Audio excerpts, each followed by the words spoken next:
Hello, what's up everyone, I'm back again with another video tutorial. Today's video tutorial we're going to show you how to change your primary mobile phone number on your PayPal account. So if I go to my PayPal account here, as you can see, if I want to change my if I want to change my primary PayPal account phone number, so I'm going to do this. So for that, what you need to do is, first of all, on the right hand side at the top, next to the logout, you'll see that there is a gear icon, right? Click on that gear icon and wait for a bit for your setting menu to load up. Now here you might see many things blurred out.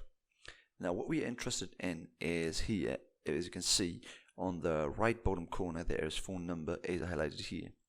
Now what you're gonna do is you're gonna click on add new, right, and add a new phone number here, or what you gotta do is simply click on the change, right, and wait for a bit, and after that click on add new number, add that contact here, and add the phone number, and then select it as primary. That's pretty much it. I hope you found this video helpful. If it did, please drop a like, comment, and subscribe for more videos like this one. See you in the next one. Peace.